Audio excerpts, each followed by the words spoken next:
Hello and welcome back to Authentically Shawna. I'm your host, Dr. Shawna Burke. We are on day 5 of our river cruise down the Rhine, and today we switched over countries. So we are currently in Strasbourg, France, which Strasbourg is in the Alsace region, and it has gone through many iterations of being a different country.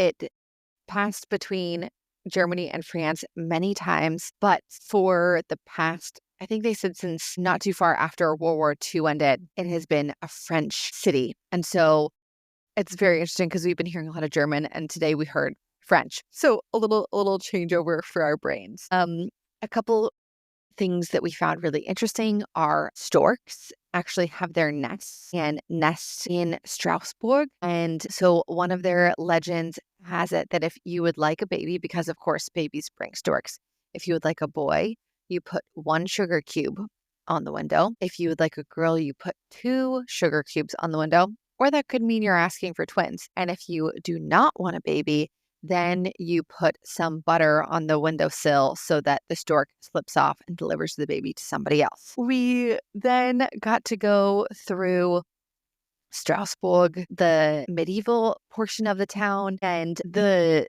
buildings are extremely close to one another.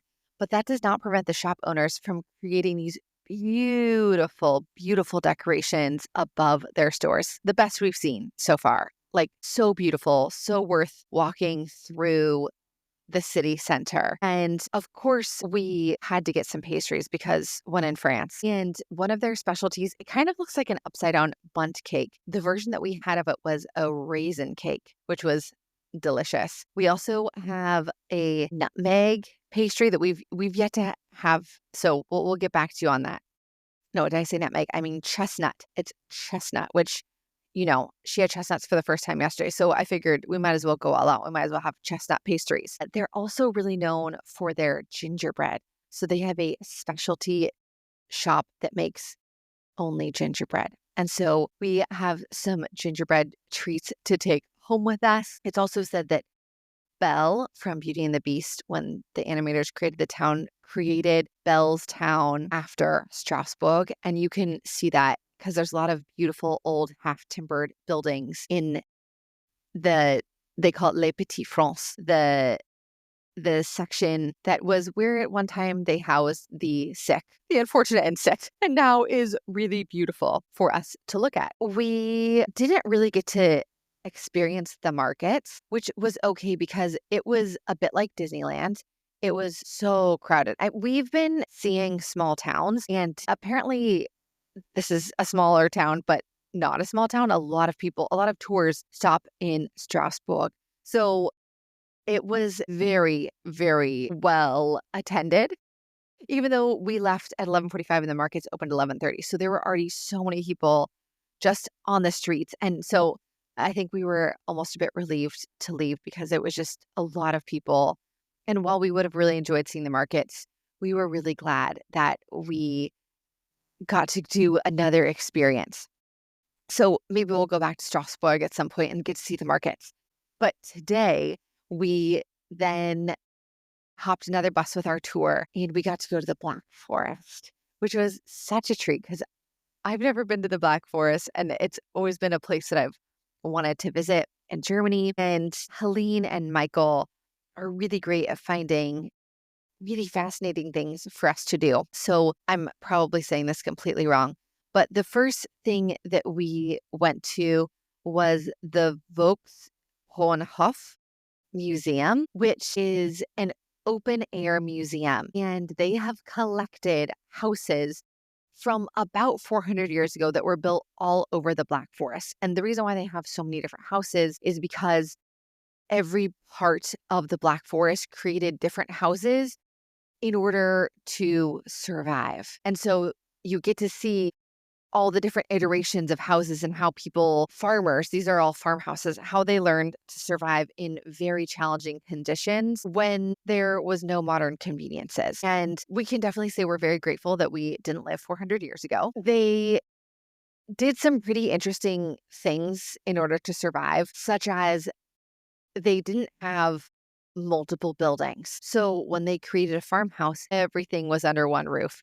That is your animals, that is people, that is your grains, that is your cooking. Everything is all under one roof, and all the people who work the farm. So it's not just the farmer and his family, but it's also people who work the farm with them. So we got to go in a 400-year-old timber house, and they're made of timber because that's the materials that they had, because they are in the mountains. So it was 400 years ago, so they couldn't bring much else up. So they came up with some pretty creative uses for things. So one of the other interesting things I thought was they have the main house, but then they have another little, we'll call it not a house, a little room essentially, where they stored their valuables and goods, because these houses burnt down quite often due to the fact that they're made of all timber and you have to use fire to survive. And so they had this basically security room. And this was also the room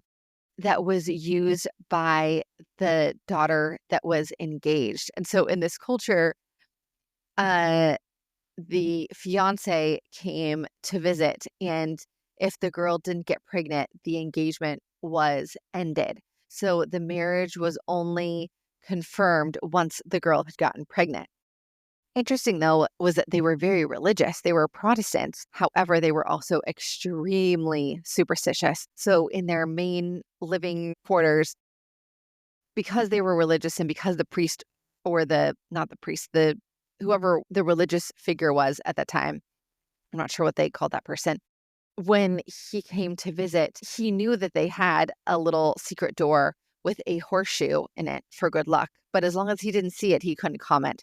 So they would have their horseshoe facing down because that would disperse all the luck. Very interesting. I love to hear superstitions. Another really fun superstition was when they built their house, they would kill their strongest ox and put the head up at the very top of the ceiling because they wanted to make their house strong. Just very interesting concepts. We've heard this before as well. In their sleeping quarters, they slept sitting up because they were afraid that if they laid down, that death would come for them. And I think, but we've never heard this before we've done a lot of tours. In this region in particular, they have no chimneys. So there is fire in the house all day and there's smoke in the house all day. One of the reasons is because they had meats, and so this would automatically smoke their meats. But because of the material of the house, they couldn't afford for the timber to get wet because that would mold. So their house was just continuously filled with smoke. So our guide told us that women didn't live much past the age of 35 because you're breathing in smoke all day, you're in the kitchen all day, as well as they birthed many children. And so the women especially had very short lifespans. In this culture as well, the inheritors of the farm would be the youngest son or the eldest unmarried daughter if there were no sons. So we thoroughly enjoyed our time in the museum, and then they had a museum restaurant, and we got to have Black Forest cake. Okay, tell everyone about the cake. Their cherries are autumn. They had like a thin pie crust. We don't know why, but it's delicious. You have layers of this pie crust, then a chocolate cake, then a cherry filling, then a layer of chocolate, then a layer of cherry filling, then a cake, and then beautiful like whipped frosting on the top. And it was just a nice blend of all those flavors together. And they also have alcohol in it. So we also generally don't have alcohol in our cakes. So there's like a cherry, I would say like schnapps in it as well. So yeah, and it's not very sweet. Like our cakes here are in America are very sweet. It's not overly sweet. Delicious. And then what was your souvenir? Very special. I wanted what you would consider a cuckoo clock that didn't cuckoo. As a child, my grandparents had one from Germany, and I remember being there, and at night, that cuckoo clock always going off. At their house when you spent the night, yeah. Wanted a cuckoo clock, and they make non-cuckoo clocks. that look like a cuckoo clock. And we have one with little dancing figurines that go across and across. And it looks very German. So it just reminds me of German heritage and just a souvenir for the day from the Black Forest Wood. Was so good. So after that, then we went to a small town also in the Forest called Gengenbach. And this town is known for its advent calendar. Now, we had told you in Koblenz that they had a square where they lit up a advent calendar in the windows every night because they count down for advent here. But they do it a little differently in Gengenbach. Every year they have a theme and they have artists, one artist come in, and this is in they have like their city hall, and in their big square, they have decorated the city hall, and every night they reveal a new window and a new piece of art. It's really beautiful. They told us that it's the world's largest advent calendar, and they do a little special presentation with some kids singing, and they reveal the window every night. I should also mention, we don't celebrate this really in America, but today is December 6th, which is St. Nicholas Day, which is celebrated here. So when we were, in Gengenbach, the market is it's all like in the main area. It's a kind of an L shape. So we had a tour of the town, and then we got to have a little time in the market. And of course, who did we see? But we saw the real St. Nicholas. I mean, we have a photo of him I got a photo with him. Like, this is the actual saint, like saint. Yeah, the saint of the Nicholas. And of course, we found him by a booth with nuns, because where else does St. Nicholas hang out in town? But he, of course, knows the nuns in town.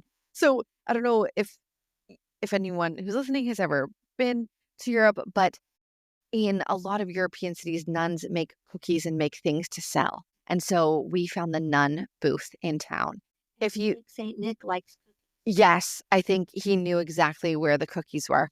And if you ever find nuns that bake cookies, you need to buy them, because nuns make the best cookies. So we definitely also got more cookies today. Today was a cookie day. We got some nun cookies, which we are very excited about. And the other thing that we bought was also very Christmas, not in a way that we normally have. We got myrrh soap. So we're really going along the theme of Christmas today. We really are in the St. Nicholas theme of Christmas. And then tonight we came back to the ship and had dinner with another wonderful set of people. I think we all can appreciate how lovely everyone is on this trip. And so we've just really enjoyed having leisurely dinners. Then as we were having dinner, tell them your favorite part. So as we were having dinner, you look around, you feel a bump, and then you start looking, and we were going through a lot. And it's just so fun we were going down this time. So you start watching. First, I'm like, I could just step right across. And then you start realizing I can't step across anymore. And we were going down 50 meters in this lock. And it was just fascinating. And then later on in the evening, about an hour and a half later, you went through a second lock.